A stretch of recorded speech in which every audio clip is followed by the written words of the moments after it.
ಪ್ರಿಯ ವೀಕ್ಷಕರೇ,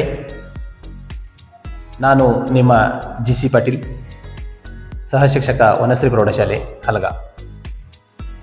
ನಾವು ಇವತ್ತಿನ ದಿವಸ ವ್ಯಾಕರಣದಲ್ಲಿ ಬರುವಂತಹ ಕನ್ನಡ ವರ್ಣಮಾಲೆಗಳು,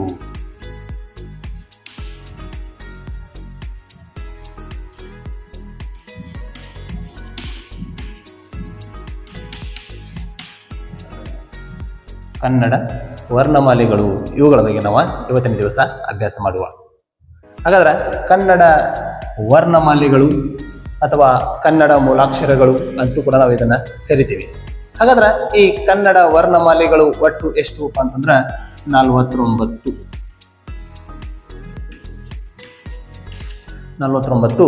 ಕನ್ನಡದ ಒಟ್ಟು ಮೂಲಾಕ್ಷರಗಳ ಸಂಖ್ಯೆ.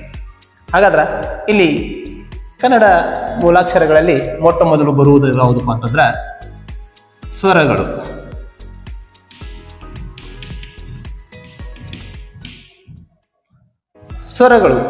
ಸ್ವರಗಳು ಎಂದರೆ ಸ್ವತಂತ್ರವಾಗಿ ಉಚ್ಚರಿಸುವ ಅಕ್ಷರಗಳನ್ನು ಸ್ವರಗಳು ಅಂತ ನಾವಿಲ್ಲಿ ಕರಿತೀವಿ. ಹಾಗಾದ್ರೆ ಇಲ್ಲಿ ಸ್ವರಗಳು ಎಷ್ಟುಪ್ಪ ಅಂತಂದ್ರೆ 13 ಸ್ವರಗಳು. ಹಾಗಾದ್ರೆ ಅವು ಯಾವ್ಯಾವಪ್ಪ ಅಂತಂದ್ರ ಅ, ಆ, ಇ, ಈ, ಉ, ಊ, ರು, ಎ, ಐ, ಓ, ಊ ಮತ್ತು ಔ. ಇವು 13 ಸ್ವರಗಳು. ಹಾಗಾದ್ರೆ ಈ 13 ಸ್ವರಗಳು ಸ್ವತಂತ್ರವಾಗಿ ಉಚ್ಚರಿಸುವಂತಹ ಅಕ್ಷರಗಳು ಆಗಿರ್ತವೆ. ಇವೆಲ್ಲ 13 ಸ್ವರಗಳು. ಹಾಗಾದ್ರೆ ಈ ಸ್ವರಗಳಲ್ಲಿ 2 ಪ್ರಕಾರವಾಗಿ ನಾವು ವಿಂಗಡಣೆಯನ್ನ ಮಾಡ್ತೀವಿ.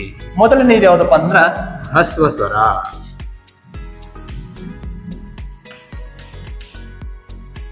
ಹ್ರಸ್ವ ಸ್ವರ ಎಂದರೆ ಒಂದು ಮಾತ್ರ ಕಾಲದಲ್ಲಿ ಉಚ್ಚರಿಸುವ ಅಕ್ಷರಗಳನ್ನು ನಾವು ಹ್ರಸ್ವ ಸ್ವರಗಳು ಅಂತ ನಾವಿಲ್ಲಿ ಕರಿತೀವಿ. ಹಾಗಾದ್ರೆ ಇವುಗಳ ಸಂಖ್ಯೆ 6.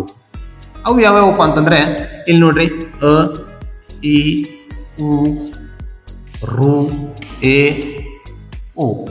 ಇವೇನಪ್ಪ ಅಂದ್ರ 6 ಹ್ರಸ್ವ ಸ್ವರಗಳು. ಯಾವಪ್ಪ ಅಂತಂದ್ರೆ ಅ, ಇ, ಉ, ರು, ಎ ಮತ್ತು ಓ. ಇವು 6 ಹ್ರಸ್ವ ಸ್ವರಗಳು. ಅನಂತರ ದೀರ್ಘ ಸ್ವರಗಳು ಅಂತಂದ್ರೆ ನೋಡ್ರಿ,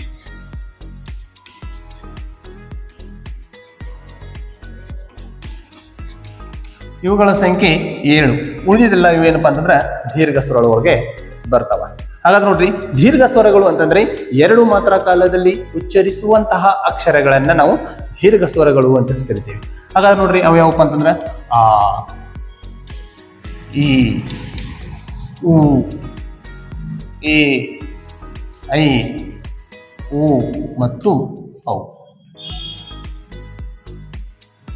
ಇವು ಏನಪ್ಪಾ ಅಂತಂದ್ರೆ 7 ದೀರ್ಘ ಸ್ವರಗಳು. ಇವು 2 ಮಾತ್ರ ಕಾಲದಲ್ಲಿ ಉಚ್ಚರಿಸುವಂತಹ ಅಕ್ಷರಗಳು. ಅನಂತರ ನೆಕ್ಸ್ಟ್ ಬರೋದು ಯಾವುದಪ್ಪ ಅಂತಂದ್ರೆ ಯೋಗವಾಹಗಳು.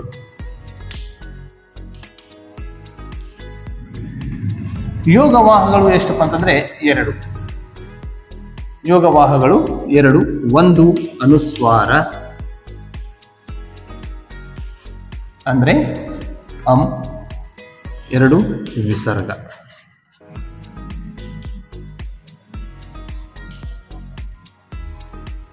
ಒಂದು ಅನುಸ್ವಾರ ಅಂ, ವಿಸರ್ಗ ಅಹ.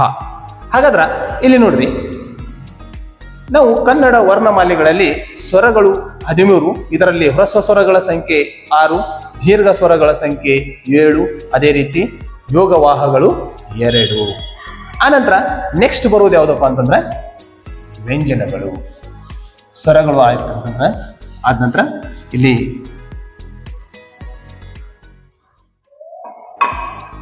ವ್ಯಂಜನಗಳು.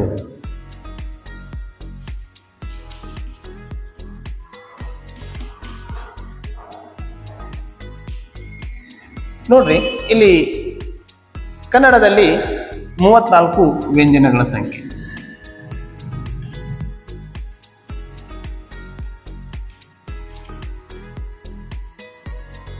34 ವ್ಯಂಜನಗಳ ಸಂಖ್ಯೆ.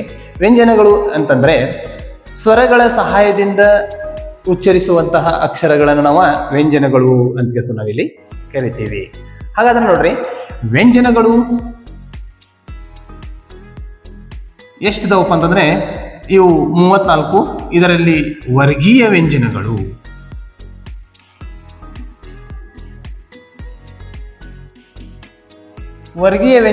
ಸಂಖ್ಯೆ ಎಷ್ಟಪ್ಪ ಅಂತಂದ್ರೆ 25. ಹಾಗಾದ್ರೆ ಅವು ಯಾವಪ್ಪ ಅಂತಂದ್ರೆ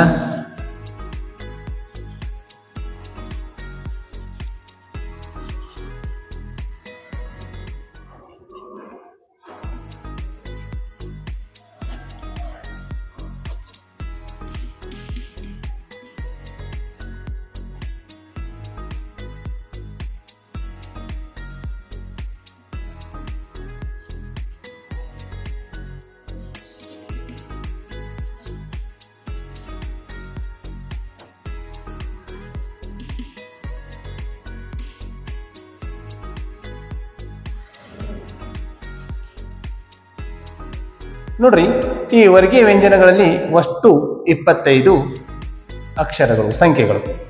ನೋಡ್ರಿ, ಹಾಗಾದ್ರೆ ಇಲ್ಲಿ ನೋಡ್ರಿ, ಕ ಕ ಗ ಗ ಯ, ಚ ಚ ಜ ಜ ಯ, ಟ ಟ ಡ ಡ ನ, ತ ತ ದ ದ ನ ಮತ್ತು ಪ ಪ ಬ ಬ ಮ, ಹೀಗೆ 25 ಇವು ವರ್ಗೀಯ ವ್ಯಂಜನಗಳು. ಆದ ನಂತರ ಅವರ್ಗೀಯ ವ್ಯಂಜನಗಳು.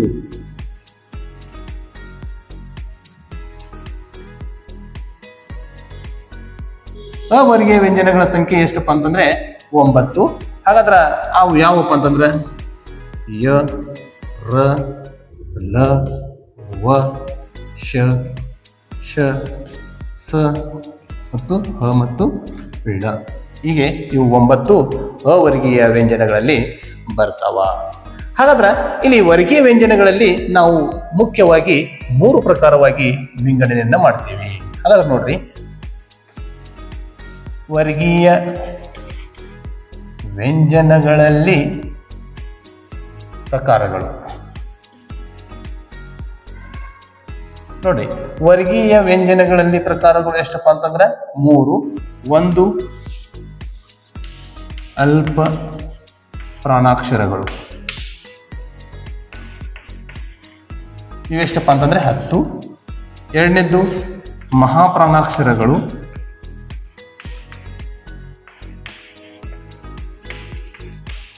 ಇವು ಕೂಡ 10. ನೆಕ್ಸ್ಟ್ ಬರುವಂಥವು ಅನುನಾಸಿಕಗಳು, ಇವೆಷ್ಟಪ್ಪ ಅಂತಂದ್ರೆ 5. ಒಟ್ಟು 25. ನೋಡ್ರಿ, ಇಲ್ಲಿ ಅಲ್ಪ ಪ್ರಾಣಾಕ್ಷರಗಳು, ಮಹಾಪ್ರಾಣಾಕ್ಷರಗಳು ಮತ್ತು ಅನುನಾಸಿಕಗಳೆಂದು 3 ಭಾಗಗಳಾಗಿ ವಿಂಗಡಿಸಲಾಗುತ್ತದೆ. ಹಾಗಾದ್ರೆ ಅಲ್ಪ ಪ್ರಾಣಾಕ್ಷರಗಳು 10. ಹಾಗಾದ್ರೆ ನೋಡ್ರಿ, ಅಲ್ಪ ಪ್ರಾಣಾಕ್ಷರ ಎಂದರೇನು? ಅಲ್ಪ ಪ್ರಾಣಾಕ್ಷರ ಎಂದರೆ ಕಡಿಮೆ ಉಸಿರಿನ ಸಹಾಯದಿಂದ ಉಚ್ಚರಿಸುವಂತಹ ಅಕ್ಷರಗಳು. ಕಡಿಮೆ ಉಸಿರು, ಬಹಳ ನಾವು ಅವುಗಳನ್ನ ಹೆಚ್ಚೆತ್ತು ಅವುಗಳನ್ನ ನಾವು ಆ ಅಕ್ಷರಗಳನ್ನು ಉಪಯೋಗ ಮಾಡುತ್ತಿರುವಂತಹ ಸಂದರ್ಭ ಬಹಳ ಕಡಿಮೆ ಉಸಿರಾಟವನ್ನು ತೆಗೆದುಕೊಂಡು ಉಚ್ಚಾರ ಮಾಡುವಂತಹ ಅಕ್ಷರಗಳನ್ನು ನಾವು ಅಲ್ಪ ಪ್ರಾಣಾಕ್ಷರಗಳು ಅಂತ ನಾವಿಲ್ಲಿ ಕರಿತಾ ಇದ್ದೀವಿ. ಹಾಗಾದ್ರೆ ಆ ಅಲ್ಪ ಪ್ರಾಣಾಕ್ಷರಗಳು 10 ಯಾವ್ಯಾವಪ್ಪ ಅಂತಂದ್ರೆ ನೋಡ್ರಿ, ಹೀಗೂ ಕೂಡ ನಾವು ಇದನ್ನ ಕರಿಬಹುದು.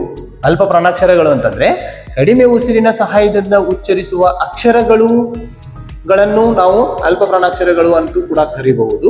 ಇಲ್ಲಪ್ಪ ಅಂತಂದ್ರೆ ಇದನ್ನು ನೋಡ್ರಿ, ಇದು ಮೊದಲನೆಯ ಸಾಲು, ಇದು ಎರಡನೆಯ ಸಾಲು, ಇದು ಮೂರನೆಯ ಸಾಲು, ಇದು ನಾಲ್ಕನೆಯ ಸಾಲು, ಅನಂತರ ಇದು 5ನೆಯ ಸಾಲು. ಮೊದಲನೆಯ ಸಾಲು, ಎರಡನೆಯ ಸಾಲು, ಮೂರನೆಯ ಸಾಲು, ನಾಲ್ಕನೆಯ ಸಾಲು ಮತ್ತು 5ನೆಯ ಸಾಲು.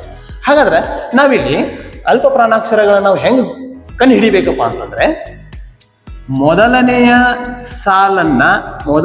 ಸಾಲು ಮತ್ತು 3ನೆಯ ಸಾಲನ್ನು ಅಲ್ಪ ಪ್ರಾಣಾಕ್ಷರಗಳು ಎನ್ನುವರು. ಹಾಗಾದ್ರೆ ಅವು ಯಾವಪ್ಪ ಅಂದ್ರೆ ಕಚಟ ತಪ ಗಜಡ ದಬ. ಯಾವಪ್ಪ ಅಂದ್ರೆ ಕಚಟ ತಪ ಗಜಡ ದಬ, ಕಚಟ ತಪ ಗಜಡ ದಬ. ಹೀಗೆ ಇವು 10 ಏನಪ್ಪ ಅಂತಂದ್ರೆ ಅಲ್ಪ ಪ್ರಾಣಾಕ್ಷರಗಳು. ಆದ ನಂತರ ಮಹಾಪ್ರಾಣಾಕ್ಷರಗಳು ಎಂದರೆ ನೋಡ್ರಿ, ಹೆಚ್ಚು ಉಸಿರಿನ ಸಹಾಯದಿಂದ ಉಚ್ಚರಿಸುವಂತಹ ಅಕ್ಷರಗಳು.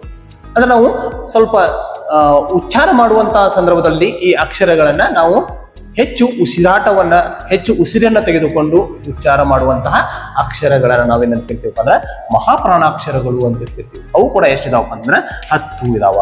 ಹಾಗಾದ್ರೆ ಅವು ಯಾವ್ಯಾವ ನೋಡ್ರಿ, 2ನೆಯ ಸಾಲು ಮತ್ತು 4ನೆಯ ಸಾಲುಗಳನ್ನು ನಾವು ಮಹಾಪ್ರಾಣಾಕ್ಷರಗಳು ಅಂತ ನಾವಿಲ್ಲಿ ಕರಿತೀವಿ. ಹಾಗಾದ್ರೆ ನೋಡ್ರಿ, ಇಲ್ಲಿ ಖ ಛ ಠ ಥ ಫ ಘ ಝ ಢ ಧ ಭ, ಖಚಟ ತಪ ಘಜಡದವ, ಇವೇನಪ್ಪಾ ಅಂತಂದ್ರ ಮಹಾಪ್ರಾಣಾಕ್ಷರಗಳು. ಆನಂತರ ನೋಡ್ರಿ, ಕೊನೆಯದಾಗಿರುವಂತದ್ದು ಯಾವ್ದಪ್ಪ ಅಂದ್ರೆ ಅನುನಾಸಿಕಗಳು. ನಾಸಿಕ ಅಂತಂದ್ರೆ ಮೂಗಿನ ಸಹಾಯದಿಂದ ಉಚ್ಚಾರ ಮಾಡುವಂತಹ ಅಕ್ಷರಗಳು. ಮೂಗಿನ ಸಹಾಯದಿಂದ ಉಚ್ಚಾರ ಮಾಡುವಂತಹ ಅಕ್ಷರಗಳು ನಾವು ಅನುನಾಸಿಕಗಳು ಅಂತ ಕೂಡ ನಾವಿಲ್ಲಿ ಕರಿತೀವಿ. ಹಾಗಾದ್ರೆ ನೋಡ್ರಿ, ಅನುನಾಸಿಕಗಳು ಅಂತಂದ್ರ ಕೊನೆಯ ಸಾಲನ್ನ ನಾವು ಅನುನಾಸಿಕಗಳು ಅಂತ ಕರಿತೀವಿ. ಕೊನೆಯ ಸಾಲನ್ನು ನಾವೇನಂತ ಕರಿತೀವಿ, ಅನುನಾಸಿಕಗಳು. ಅವು ಯಾವಪ್ಪ ಅಂದ್ರೆ ಯ ನನಮ, ಯ ನಮ, ಇವು ಏನಪ್ಪಾ ಅಂತಂದ್ರ ಅವ ಅನುನಾಸಿಕಗಳು ಅಂತ ನಾವಿಲ್ಲಿ ಕರಿತೀವಿ. ಹಾಗಾದ್ರೆ ಪ್ರಿಯ ವೀಕ್ಷಕರೇ, ನಾವು ಇವತ್ತಿನ ದಿವಸ ಆನಂತರ ಉಳಿದಿರುವಂಥದ್ದು ಅವರಿಗೆ ವ್ಯಂಜನಗಳು 9 ಎರಲ ವಶ ಸಹಳ.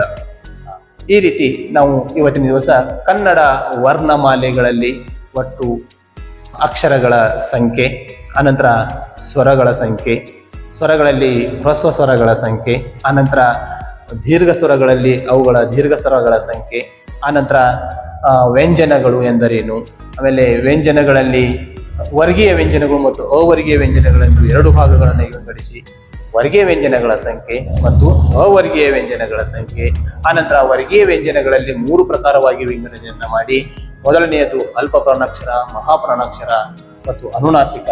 ಅಲ್ಪ ಪ್ರಾಣಾಕ್ಷರಗಳ ಸಂಖ್ಯೆ 10, ಮಹಾಪ್ರಾಣಾಕ್ಷರಗಳ ಸಂಖ್ಯೆ 5.